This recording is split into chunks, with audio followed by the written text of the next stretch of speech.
Assalamualaikum warahmatullahi wabarakatuh. Ketemu lagi di mata kuliah entrepreneurship. Nah, ini entrepreneurship yang pertama. Itu kita mungkin perkenalan dulu ya. Ya, mungkin sudah ada yang kenal. Saya Atik Lucia dan di depan saya ada Ibu Yuliana Kartikasari. Ya. Biasanya dipanggil Tika. Ya, oke. Jadi di sini ada Ibu Atik dan Ibu Tika nih untuk mata kuliah entrepreneurship 1. Di sini Ibu Tika akan menjelaskan dulu secara umum tentang pembelajaran entrepreneurship 1 selama 6 bulan ke depan ini apa. Nah, oke, Ibu Tika mungkin bisa langsung dijelaskan aja. Nah, pada mata kuliah ini mahasiswa itu diharapkan mampu membuat konsep bisnis dan mengaplikasikan model tersebut di dalam bisnisnya. Nah, sehingga kita tuh bisa menciptakan mahasiswa yang berkarakter entrepreneur. Ya. Nah, dalam mata kuliah ini tentunya kita akan merancang, mendesain dan membuat model bisnis. Nah, kalau dalam mata kuliah ini tentunya kita harus memahami apa sih itu kewirausahaan. Ya. Nah, kalau kewirausahaan sendiri itu merupakan ilmu yang mempelajari tentang nilai, kemampuan dan perilaku seseorang dalam menghadapi tantangan, sehingga memperoleh peluang dan menghadapi resiko yang dihadapinya. Ya. Nah, karena kewirausahaan itu tidak lahir semenjak lahir atau bakat yang dimiliki sejak lahir, maka kita bisa mempelajarinya yaitu dengan mata kuliah ini, entrepreneurship 1. Ya.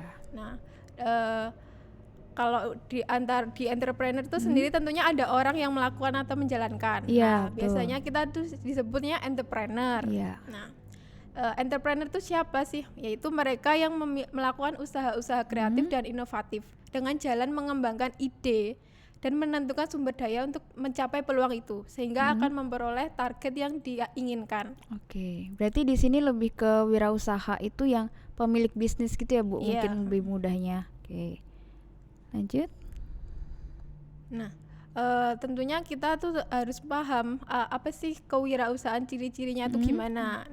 Yang pertama itu kemampuan untuk menciptakan sesuatu yang baru atau berbeda. Jadi mereka punya ide terus menciptakan yang baru dengan adanya inovasi dan kreativitas. Ya. Nah, kemudian mereka harus mampu mengorganisasikan, menanggung resiko, dan harus ada orientasi hasilnya ke depan. Pengennya gimana sih dengan terjun di dalam dunia bisnis ini.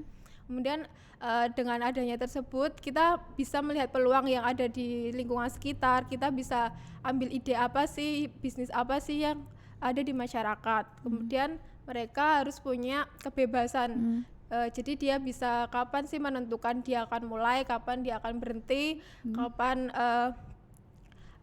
mengambil langkah-langkah selanjutnya. Nah, Oke. Kalau misalnya kita bukan wirausaha kan mungkin kita nggak bisa bebas menentukan ya, Bu ya. Misal kapan kita mau mulai, kapan kita berhenti karena udah sudah ada target-targetnya. Apalagi kalau kita di perusahaan. Sedangkan kalau kita jadi wirausaha itu kita membangun bisnis sendiri kan kita yang pasti punya menanggung resiko dan kita jadi bebas menentukan kita mau kerja kapan atau mungkin kita mau bikin produk baru apa, itu jadi lebih fleksibel gitu ya, Bu ya. Oke. Nah, suatu wirausaha itu kalau berhasil itu dia tentunya sangat bergantung pada kemauan dari si wirausahawan tersebut. Kemudian apakah wirausahawan tersebut mampu, terus kemudian mampu memanfaatkan peluang dan kesempatan yang ada di lingkungannya. Jadi dia harus mampu beradaptasi dengan lingkungan. Iya, mungkin contohnya kayak sekarang, Bu ya. Kalau dulu kan transportasi itu nggak ada online, jadi ojeknya di pangkalan. Nah, sekarang dengan adanya teknologi itu pesan ojek itu pakai online gitu kan, jadi lebih mudah. Nah, itu namanya mengambil peluang dan tadi adaptif gitu ya. Jadi misalnya menyesuaikan dengan keadaan sekarang. Jadi seorang wirausaha itu perlu cepat belajar. Jadi ketika bisnis itu berubah, nanti dia juga cepat jadi Adaptasi berpindahnya. Iya, oke. Nah, ini tadi sekilas Bu Tika sudah menjelaskan tentang gambaran secara umum tentang kewirausahaan dan ciri-cirinya. Nah, ini kita langsung masuk ke model bisnis. Jadi dalam membentuk suatu bisnis kita tuh harus tahu model bisnisnya. Model bisnis itu yang dimaksud itu, kalau pengertian yang dari buku ini, kutipan dari Osterwalder dan Pickner, ini model bisnis itu suatu gambaran yang diberikan perusahaan gimana menciptakan suatu produk atau berupa barang atau jasa, terus juga mendistribusikan produk sampai ke konsumen dan menangkap nilai atau manfaat. Jadi di sini kita bukan hanya menciptakan suatu produk, tapi juga harus bisa menyampaikannya ke konsumen gitu ya Bu ya.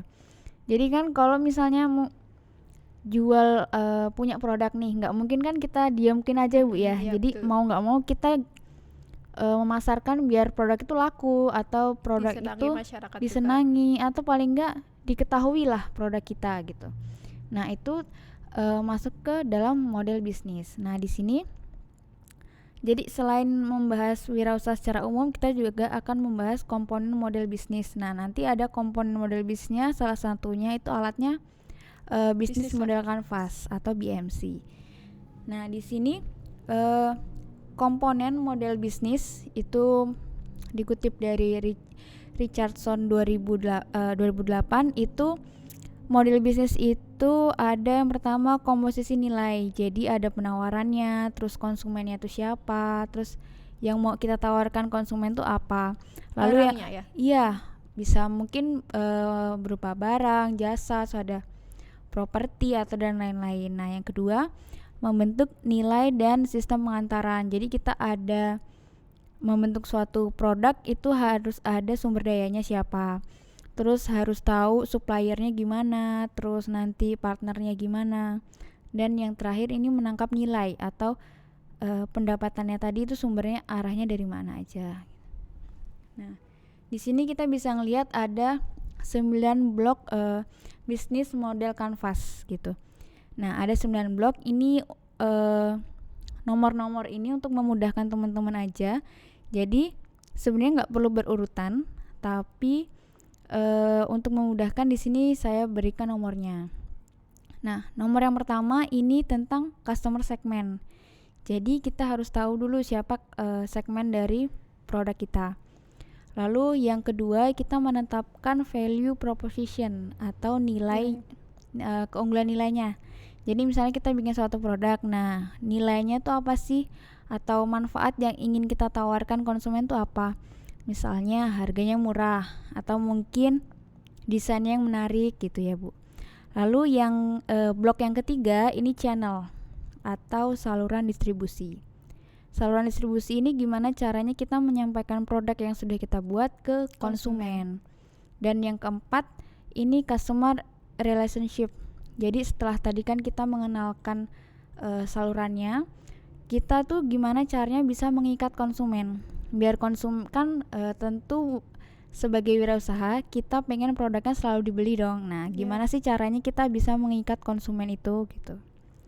Yang kelima, revenue stream. Kalau revenue stream ini lebih ke sumber pendapatan. Jadi dari mana aja kita bisa mendapatkan pendapatan gitu. Yang keenam, ini ada key activities atau aktivitas utama atau aktivitas kunci. Jadi semua aktivitas yang dilakukan dalam suatu bisnis ini dimasukkan di dalam blok yang keenam. Yang ketujuh, key resources atau sumber dayanya. Jadi orang-orang yang terlibat atau mungkin mesin, peralatan itu maksudnya ke resourcesnya. Dan yang kedelapan ini key partner atau kemitraan. Jadi kalau misalnya kita punya bisnis terus kita mengandalkan orang lain, misalnya vendor, sedangkan vendor itu suka telat ngirim barang, nah itu kan akan terkendala. Nah di sini kita melihat siapa aja sih partner kita gitu. Dan yang terakhir ini cost structure, itu lebih ke struktur biaya atau biaya-biaya apa aja sih yang kita keluarkan untuk membangun bisnis ini. Bisa mungkin dari biaya produksi, terus biaya iklan, pajak, dan lain-lain. Nah seperti itu. Mungkin ini ternyata sudah habis untuk perkenalan dari entrepreneurship 1 gitu. Mungkin teman-teman nanti setelah ini kita bisa membuat grup diskusi, bisa dari WA atau dari Google Classroom untuk memudahkan koordinasi antar Mahasiswa antar dan kelas. dosen. Ya, betul. Jadi ketika nanti teman-teman masih ada yang kurang paham, bisa ditanyakan di grup itu gitu. Oke, mungkin sekian dari saya dan Ibu Tika. Cukup sekian. Assalamualaikum warahmatullahi wabarakatuh.